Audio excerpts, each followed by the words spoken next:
Hey everybody, it is grilling season. I don't know about you, but I love anything that brings me summer and fresh and fun. And of course, I don't know, steak. So today we've got a really great recipe.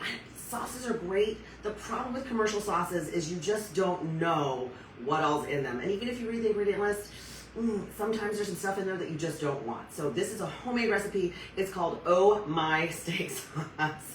And it's super easy, super fast, and it tastes amazing. All right, so we're gonna start out with 8 tablespoons of butter melted. Okay, super simple. Make sure that it's, all melted, and we're just gonna throw some stuff in there real quick. Now this is a full recipe. You can always double it if you need to, make more, make less, whatever you need, and everybody's gonna love it, and you're gonna be the star of the show when you're the griller. All right, so to this we're going to add 1 small shallot. Okay, shallot, it's an onion.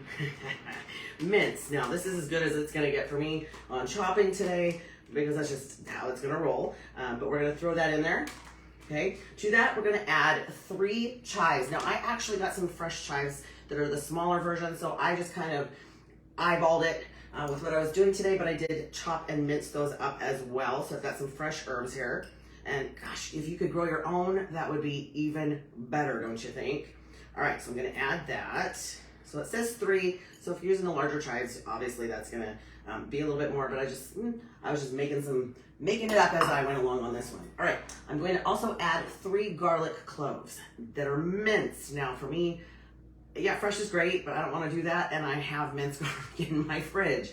So I'm gonna add 3 teaspoons, which actually equals about the amount of 3 minced garlic cloves. So I'm gonna throw that in there. And honestly, if I go a little overboard with garlic, I'm okay with that too, because I love garlic. Just make sure everyone around you is also eating that garlic as well. So, your breath is gonna be phenomenal, but that's okay, it tastes amazing. All right, so we're gonna throw that in there. I'm gonna also add 2 to 3 tablespoons of horseradish. Now this one calls for fresh.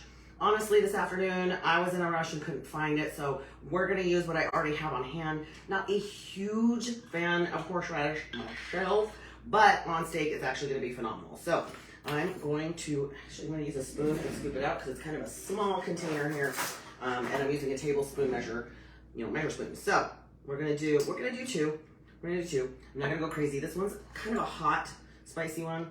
It really depends on what you like, but honestly, it's gonna blend in with whatever you're doing, so use whatever you choose. All right, so to this, and don't worry, we're gonna mix it up, I promise. So to this, we're going to add, there we go, that's somewhere in there, right, ballpark? All right, so to this, we're going to also add 2 tablespoons of Dijon mustard. Now, that's when you're gonna have to search a little bit. You wanna make sure that you read the ingredient list and that it does not contain sugar, because some of them do. So don't go with the honey Dijon. Again, the honey is gonna have some sugar in it. We're trying to avoid that. We're trying to go low carb. This also works great if you're on a keto nutrition plan. So really, you've gotta just pay attention.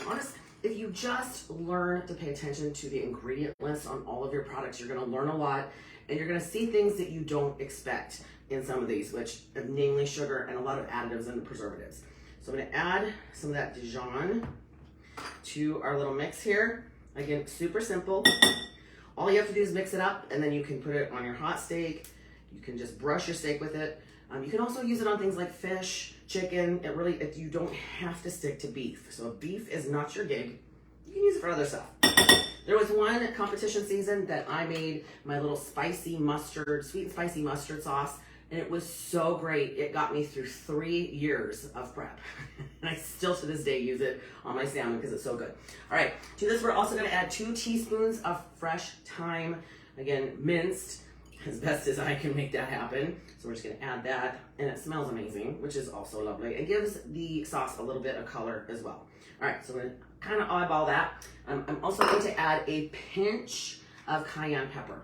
All right, so honestly, this has a shaker, so I'm just gonna kind of, again, eyeball it just a little bit. You can also make sure that, taste it, see if it's your taste. You can add and subtract as you go if necessary. So add a little bit of salt and pepper. Of course, I actually prefer, we use Celtic salt, sea salt at my house now, just because of the awesome properties it has. A little bit of pepper, okay? And then I'm gonna use my whisk to just mix that up really, really well and make sure it's all incorporated, which is like one of my favorite words. All right, once you have that mix, go ahead and let it sit for about 5 minutes. And then you're gonna re-stir it as well. It'll thicken a little bit because the butter will harden up as it cools, right? And then it'll be perfect to use as a sauce on your proteins.